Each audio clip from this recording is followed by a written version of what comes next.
Okay, so here we are at a customer's premises.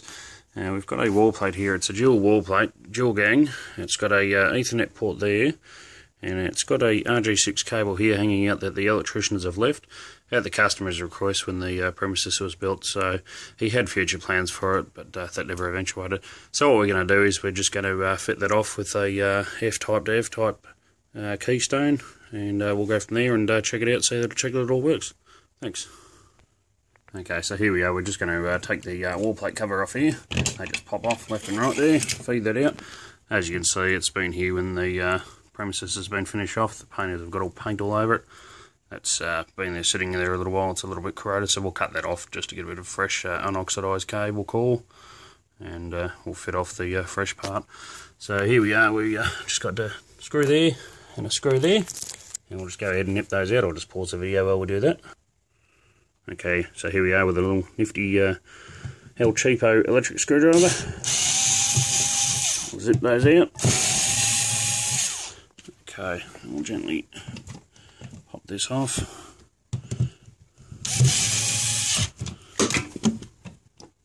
Okay, no, that's not quite off there yet. That'll do it. There we go. Yeah, it's been a bit tricky, just bear with me. I'll just pause the video and check out what's going on here. Okay, so we've just figured out the screws here just aren't quite coming out enough. So there we go, that should be it. As you can see, yeah, they were just a little bit further in than I thought. Gently back that out because that is a connected Ethernet port, so we don't want to dislodge that because then we'll have to fix it. Okay. Okay, so now that we've got that off, we'll go ahead and tidy this up. I'll just grab my pliers here. Okay, we've got plenty to play with, so we'll take a few inches off that.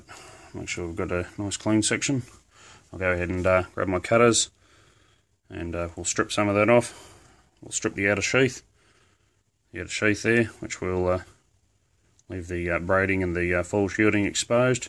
And it'll also take off some of the inner dielectric insulation, which will give us a nice fitting all ready for the compression fitting to go on. So we'll go ahead and do that, and I'll show you what it looks like shortly. Okay, so here we have the cutter stripper. It's got multiple functions there for different size cables. So what it does, it goes on there, you line it up with the edge, spin it around, it cuts the outer sheath, cuts the inner core. It's got two blades there. Not sure if you can see that in the photo, but it's got two blades which are dual function, and then you just pop the end off, and I'll go ahead and show you what that looks like after I've done it. Thanks. Okay, so we've just fitted it off there. You just fit it to the end, and it's a bit hard to see. You just give it a gentle press there. It's a bit hard to do it one-handed, but basically that finger lip there, you just spin it around and around. It's a rotary cutter, and then the end just pops off. I'll go ahead and do that, and then I'll show you what it looks like after it's done. Okay, so here we are. We've just run the stripper over this, the stripper cutter. It's a bit hard to get it in focus, but as you can see, the copper cores come through, a nice unoxidised exposed section. It's got the braid here, and just before we fit the crimp connector, we'll just make sure that there's no braid touching that, because a single piece of braid or shielding causing that will cause a short, and you'll lose reception, or at the very least it will pixelate and be just generally unsatisfactory. So we'll go ahead and we'll put the connector on there, crimp it off, and I'll show you what that looks like once it's done. Okay, so this is what it looks like once it's fitted. So all we've done is we've taken this whole one-piece connector here, and we've pushed it all the way through. Can't quite see until the dielectric insulation is right up against the butt of it, and the copper core is just slightly proud of the end of it, which will mate into the other connector. So we'll go ahead and pop this into the crimper, which can be a little tricky one-handed. This feeds into here. This pops. Is meant to pop down in here. Okay, I'll just pause the video. It's a bit hard one-handed. Okay, so there we go. We've managed to get that in there. That butts up against that there. It fits in the little housing here.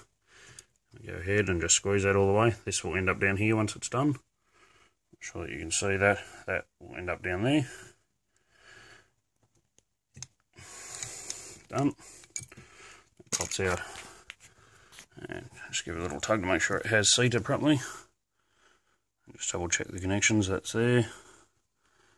The coil's just out the tip like we wanted. And there we are, that is a dust tight and watertight seal, which will prevent corrosion in there at a later date. Not that it's really important inside the wall cavity, but if you're running an aerial up on the roof, this is the connector to use, as opposed to a crimp connection which crushes the metal. This actually pushes it in against it with a grommet. So we'll go ahead and we'll fit the mechanism to the back of the wall plate, F-type to F-type. This screws in there, or clips in there. This screws onto here. We'll go ahead and do that, and I'll show you how we go. Okay, so here's the keystone, which fits into the wall plate out of its packaging, and it simply clips in there like so.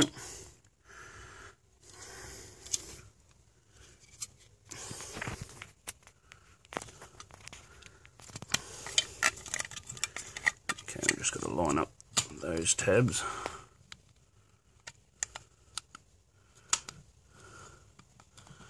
What's going on here? There we go. So we finally got there.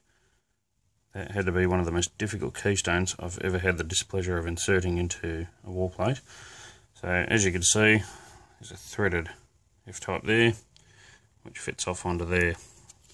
So we'll just screw that onto there, ensuring that the pin goes in there, or the coil goes in.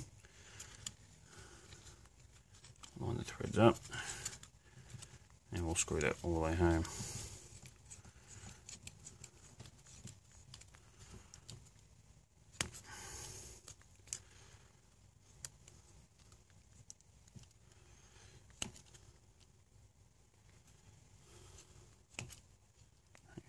Okay, so there we go.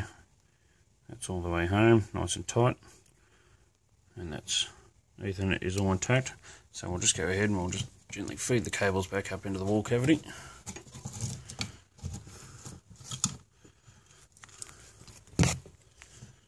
Just pause that and we'll just get those screws started there to put that back home. Okay, so as you can see, we've just got those screws started there. A little tip I like to do to actually set a small little box line level there. Now it falls down. We'll do one almost all the way. And that's tight enough that we can actually work out where we want to adjust it with the remaining looseness in that screw.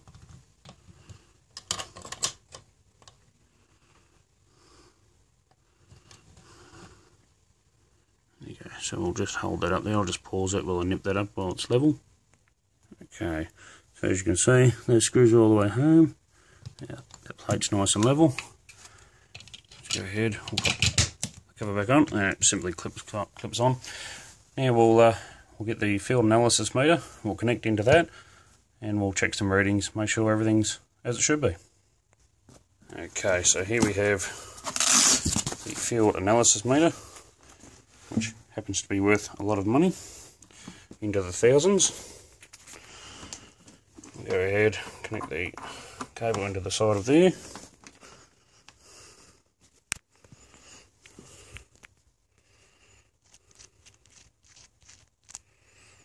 Okay, now we have an F-type on the end of that lead. Go ahead, we'll screw that into that.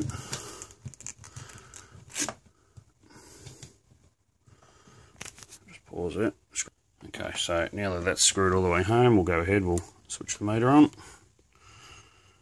We'll go through its boot up phase.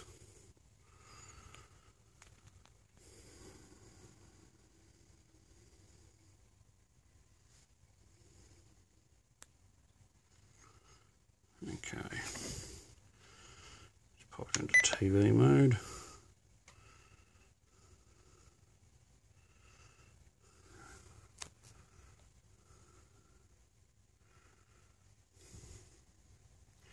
And there we go, so we have a quality pass right there. Not sure if you can read that.